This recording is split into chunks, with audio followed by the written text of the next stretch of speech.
Hello failures, welcome to my YouTube channel failures academy. तो friends, आज हम पढ़ने जा रहे हैं होम्योस्टैसिस। क्लियर? होम्योस्टैसिस। तो होम्योस्टैसिस क्या होता है? होम्योस्टैसिस का मतलब क्या होता है? To maintains the constancy. To maintains the constancy हो गया, ठीक है।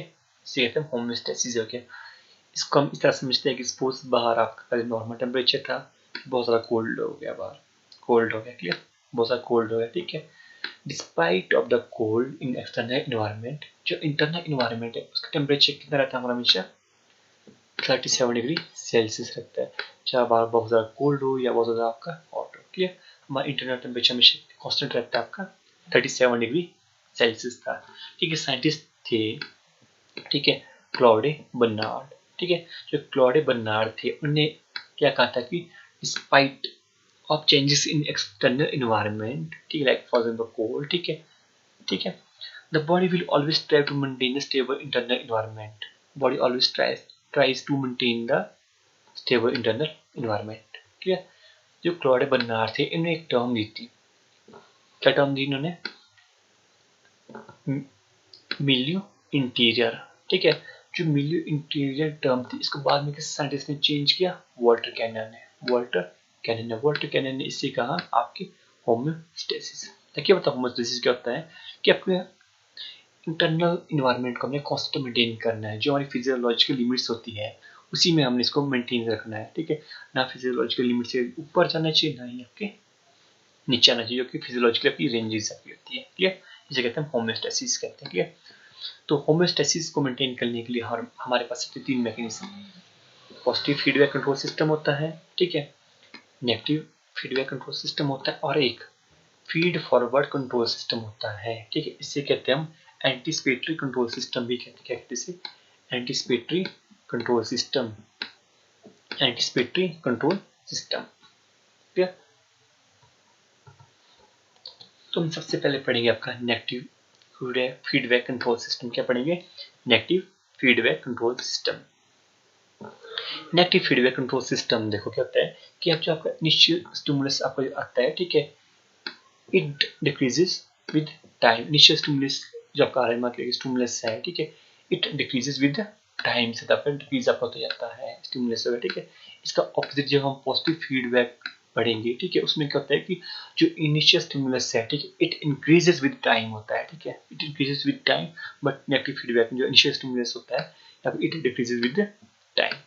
ठीक है, इसको कैसे समझेंगे? दो एग्जांपल लेते हैं। पहले हम हार्मोनल एग्जांपल लेते हैं। ठीक है, आपकी हाइपोथैलेमस आ गई सपोज, ठीक है, ये आपकी आ गई, नीचे आ गई आपकी पिट्यूटरी आ गई, ये आपकी नीचे आती है आपकी थायराइड ग्लैंड आ गई। क्या आ गई? Thyroid gland. ठीक है, ये आपकी हाइपोथैलेमस क्रिएट करती है पिट्यूटरी को टीआरएच, थायराइड रिलीजिंग हार्मोन हो गया। ठीक है, और पिट्यूटरी ने थायराइड ग्लैंड को क्रिएट कौन सा हार्मोन के रिस्पॉन्स में?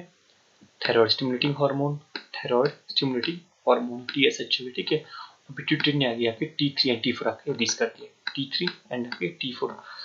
ठीक है, आपका इसमें क्या हो गया? पर्पस तो इसमें आपका कंप्लीट हो गया, पर्पस आपका कंप्लीट हो गया। ठीक है, अब जब आपका पर्पस कंप्लीट हो गया, ठीक है, ये देखो यदि आपका टीआरएच एंड टीएसएच आपके कॉन्टिन्यूसली आपके रिलीज होते रहे, ठीक है, एक्ट करते रहे, ठीक है, तो आपका T3 एंड T4 भी आपके रिलीज आपके करते रहेंगे। पर हम नहीं चाहते कि फिजियोलॉजिकल रेंज से आपकी इसकी वैल्यू आपकी ऊपर जाए। ठीक है, इस वजह से कहते हैं जो T3 एंड T4 होते हैं, ठीक है, ये आप इसको TRH एंड TSH का आपके इनहिबिट कर देते हैं, इनकी सिक्रीशन का आपके इनहिबिट कर देंगे।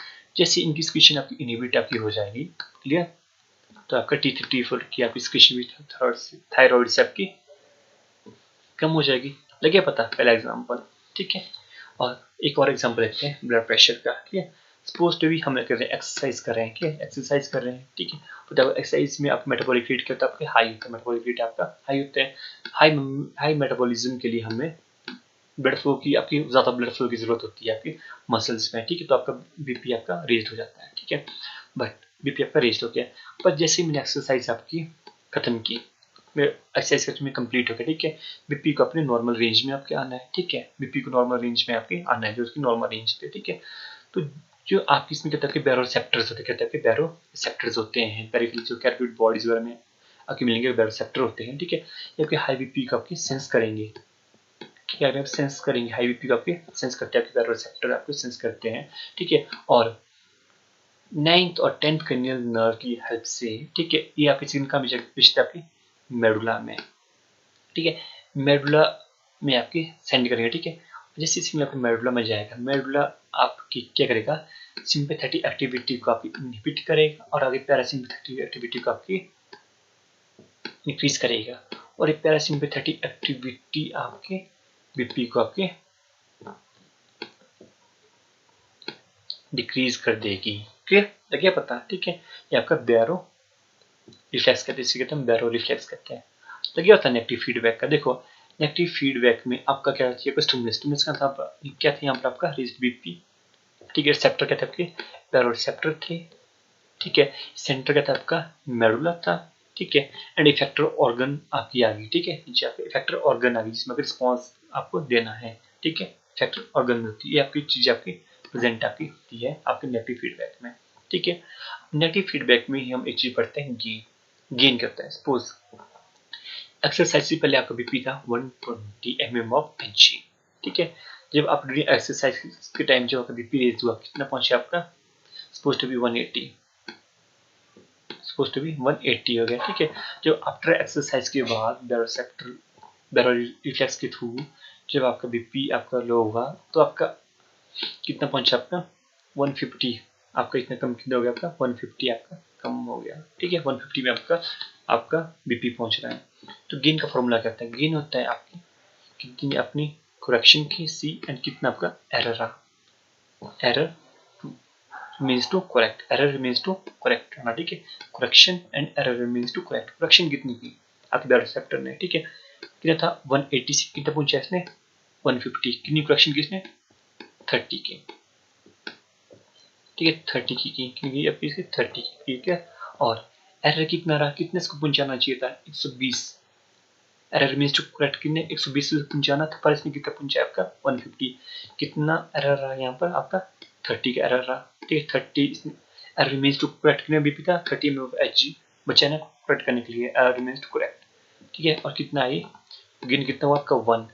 अब देखिए, ठीक है, यदि आपके नेगेटिव फीडबैक है ना, ठीक है, तो साइन माइनस का साइन लगेगा, ठीक है। माइनस तो आपका आंसर आ गया आपका -1 हो गया, ठीक है। लगे पता, तो आप गेन कितना -1 आएगा, ठीक है। तो ये गेन आपका याद रखना इनफाइनाइट भी आपका हो सकता है गेन, ठीक है। गेन इनफाइनाइट किस केस में होता है, आपके किडनी के केस में। जो किडनी है ना, किडनी आपके बीपी को नॉर्मल स्टेट में लाता है by excreting the salt and water हो गया, ठीक है। क्या होता है बायोरिसेप्टर की कहाँ तक ला रहा था आपको 150 तक ला रहा था ना, बट किडनी आपकी वापस आपके 120 पे ही बीपी आपकी पहुंचाएगी, ठीक है। तो उसको देखो एरर मीन्स टू करेक्ट कितना आएगा आपका 0, anything divide by 0 is equal to infinite. तो गेन हमारे किडनी के स्टेट में कितना होगा आपका इनफाइनाइट। लगे पता आपका नेगेटिव फीडबैक कंट्रोल का। तो यहाँ जो नेक्स्ट टॉपिक है वो क्या आपका positive feedback control system. Positive feedback control system मैंने क्या कहा था कि जो आपका इनिशियल स्टिमुलस है विद टाइम आपका ये इंक्रीज आपका होता जाता है, क्या होता है आपका विद टाइम आपका इसका एम्पलीट्यूड विद टाइम इसका इंक्रीज आपका होता जाएगा, ठीक है। तो क्या बताएं, इसलिए कहते हैं पॉजिटिव फीडबैक कंट्रोल सिस्टम हो गया, ठीक है। पॉजिटिव फीडबैक कंट्रोल सिस्टम में एग्जांपल किया है, एक निमोनिक्स है क्लैप्स, क्या है क्लैप्स, C4 क्लॉटिंग कैस्केड होता है। क्लॉटिंग कैस्केड कब आपका एक्टिवेट होता है जब आपकी ब्लीडिंग हो रही है। तो ब्लीडिंग में क्या होता है कि ब्लीडिंग में आपके बेसिकली क्या होता है कि इनिशियली क्या बनता है आपका टेम्परेरी क्लॉट बनता है, ठीक है। और उसको जगह पे परमानेंट क्लॉट आपका बनेगा, परमानेंट क्लॉटिंग आपकी क्लॉट आपका फॉर्मेशन होती है, फिर टेम्परेरी बनता है फिर आपका परमानेंट आपके क्लॉट बनता है, ठीक है। लगे पता है। तो अगर एक क्लॉटिंग कैस्केड आपके इसमें आता है, ठीक है। दूसरा आपका एलिस सर्ज होती है। एलिस सर्ज का क्या है कि just before the ovulation, suppose 14 day की ओवुलेशन हो रही है, आप पता है कि आपका ईआर जो आपका एस्ट्रोजन का ईआर हार्मोन, एस्ट्रोजन हार्मोन है, ठीक है, एस्ट्रोजन हार्मोन है, ठीक है।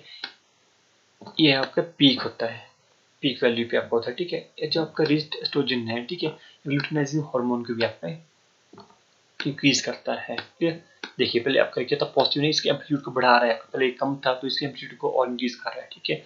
और जिसकी वजह से क्या होती है आपकी ओवल्यूशन आपकी होती है, क्या आपकी ओवल्यूशन होगी, ठीक है। ये क्या आपका एलिस सर्च पढ़ा आपने, ठीक, जस्ट बिफोर द ओवल्यूशन के टाइम आपका यूटिलाइज हार्मोन आपका मैक्सिमम आप होता है, ठीक है।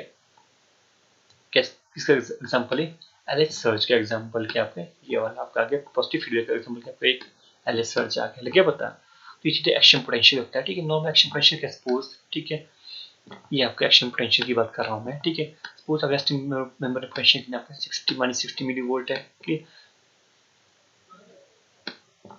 जिसकी थ्रेशोल्ड वैल्यू है, ठीक है, वो कितनी आपकी सपोज टू बी -40 मिलीवोल्ट है, ठीक है। देखिए जब आपके आप पता है एक्शन पोटेंशियल किस वजह से होता है, सोडियम इनफ्लक्स की वजह से क्या तक डीपोलराइजेशन होती है, ठीक है। तो suppose to be sodium ion आ रहे थे, ठीक है, तो आपका पोटेंशियल आपके एक आपका थ्रेशोल्ड -40 मिलीवोल्ट है, ठीक है, लगे पता। इनिशियली आपका सोडियम इनफ्लक्स हो रहा है, ठीक है, जब डीपोलराइजेशन हो रही है तो आप सपोज टू बी कितना हो रहा है आपका -40 मिलीवोल्ट हुआ, अभी भी क्रॉस आपका नहीं हो रहा है, ठीक है। जब सोडियम आयन कंसंट्रेशन आपकी इतनी होगी कि आपके जो अंदर का पोटेंशियल है, ठीक है, कितना आपका पहुंच गया आपका 40 मिलीवोल्ट आपका पहुंचे, थ्रेशोल्ड लेवल पे आपका पहुंचे, ठीक है। जैसे आपके थ्रेशोल्ड लेवल पे आपका पोटेंशियल आपका पहुंचता है, ठीक है, इट रिजल्ट इन द क्या क्या करता है आपकी, ठीक है, more influx of the sodium ion. इसके क्या होता है आपकी more influx of the sodium ion आपके अंदर, मोर आपके सोडियम आयन आपके अंदर आएंगे, सेल में बन के आपके अंदर आ जाएंगे, ठीक है। मोर सोडियम आयन का आपका इन्फ्लक्स आपको हो जाएगा, ठीक है। इसे कहते हैं हम क्या, एक टर्म यूज होती है इसके लिए, ठीक है। इसकी टर्म जो आपकी होती है हॉजकिन साइकिल कहते हैं इसको, ठीक है, हॉजकिन साइकिल। एक और जब आपका एक्शन पोटेंशियल हो गया आपके थ्रेशोल्ड लेवल को आपका क्रॉस करता है ना, ठीक, it result in the more and more ion influx cause करता है ये, ठीक है। मोर एंड मोर आयन का आपके आयंस का आपका इन्फ्लक्स आपका कॉज करेगा, आपके अंदर मोर आपके आयन आएंगे, ठीक है। इसको हम हॉजकिन साइकिल कहेंगे, इसे कहते हैं हॉजकिन साइकिल हो गया, ठीक है। नेक्स्ट आता है आपका पार्चुरेशन। जो पार्चुरेशन होती है, ठीक है, इसमें क्या जब बेबी है, ठीक है, आपका, ठीक है, बेबी की सपोज टू बी आपका डिसेंड करा यूट्रस से काम करा, आपका डिसेंड करा सर्विक्स से। सर्विक्स आपका जैसे आपका स्ट्रेच आपका होता है, सर्विक्स स्ट्रेच होता है, ठीक है, ये आपका स्क्रीट करता है, ये आपको स्टिमुलेट करता है प्रोड्यूटिव कौन सा हार्मोन स्क्रीट करने से, ऑक्सीटोसिन। ऑक्सीटोसिन करता है फर्दर आपका descent of the head of the baby को further descend of the head करेगा, ठीक है। जो further descend of the baby head होगा, फर्दर आपको सर्विक्स को आपको टच करेगा, वो फर्दर आपके आगे ऑक्सीटोसिन को रिलीज कराएगा पिट्यूटरी से। ये क्या होगा पॉजिटिव, इसमें स्टिमुलस का बार बार आपको इंक्रीज हो रहा है ना, ठीक है, अगेन एंड अगेन हो रहा है, ठीक है। बट ये तो आपकी जो आपकी हेल्पफुल के पॉजिटिव फीडबैक एग्जाम्पल है जो आपकी हेल्प कर रहे हैं किसी चीज में, ठीक है। बट एक चीज शॉक हमेशा क्या बोलते हैं पॉजिटिव फीडबैक इसके प्रोडक्टिव फैक्टर नहीं होता है, ठीक है। क्या सपोज टू बी आपका बीपी बहुत ही कम है, फॉल कर रहा है, ठीक है, बीपी फॉल कर जो आपकी ब्लड सप्लाई पेरिफेरल ऑर्गन को आपकी कम है, एंड आपकी जो हार्ट को भी जो आपका ब्लड सप्लाई वो भी आपके कम जा रही है, ठीक है। हार्ट को यदि आपकी ब्लड सप्लाई कम जा रही है तो हार्ट की मायोकार्डियल मसल की वीकनिंग हो जाएगी। ये मायोकार्डियल मसल की वीकनिंग आपकी होगी तो आपका वो आपका ब्लड को पंप के प्रॉपरली पंप आपका नहीं कर पाएगा।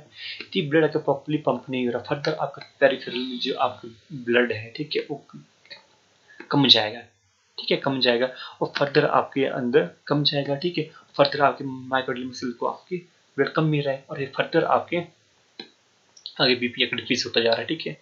तो ये क्या आपका एक विशियस साइकिल आपका बन जाता है, ठीक है। तो इस केस में आपका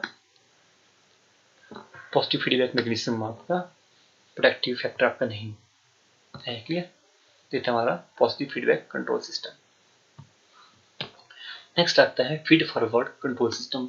इस फीड फॉरवर्ड कंट्रोल सिस्टम इसे कहते हैं हम एंटिसिपेटरी कंट्रोल सिस्टम भी हम इसे कहते हैं ना, ठीक है।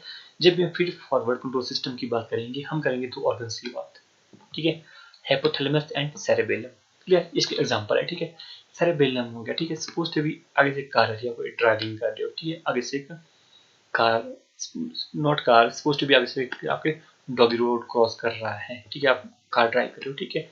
जैसे ही आप डॉगी को देखोगे कि आप रोड क्रॉस कर रहा है तो आप ब्रेक अप्लाई करोगे, क्यों? क्योंकि अगर सेरेबेलम हमेशा फ्यूचर के बारे में सोचता है, ठीक है, फ्यूचर के बारे में आपका सोचता है, मतलब एंटिसिपेटरी है, ठीक है, एंटिसिपेशन कर रहा है, ठीक है, कि इसका गलती से आपका एक्सीडेंट ना हो जाए, ठीक है, पता है, ठीक है।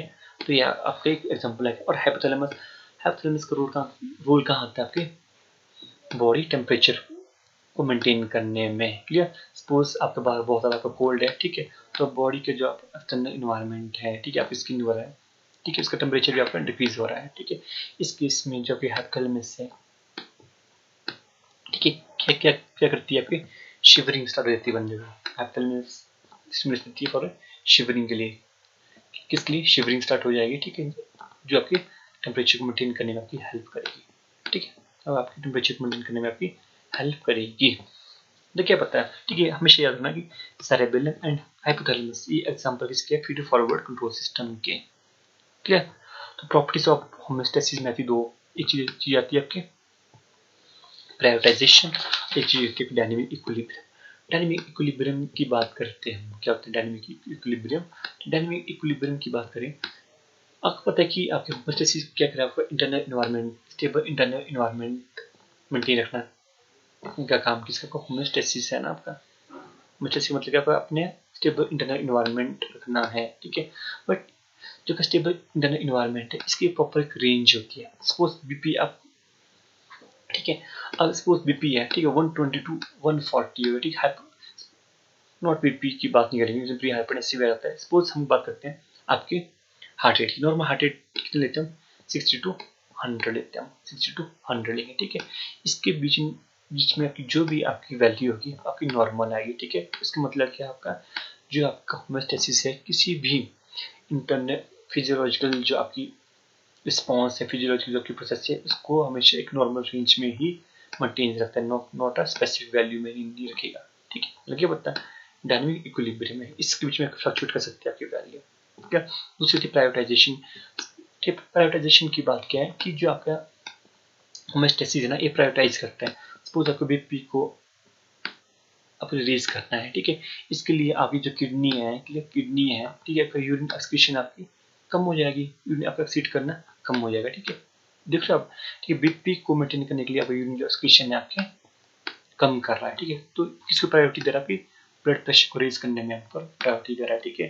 तो नॉर्मली जो आपका होमोस्टेसिस किसको प्रायोरिटाइज करता है? ये दो जो मोस्ट इंपॉर्टेंट है, पीएच के लिए एंड आपके बीपी के। हम ऐसा बोल सकते हैं कि पीएच और बीपी को मेंटेन करने के लिए ये कुछ भी कर सकता है, ठीक है।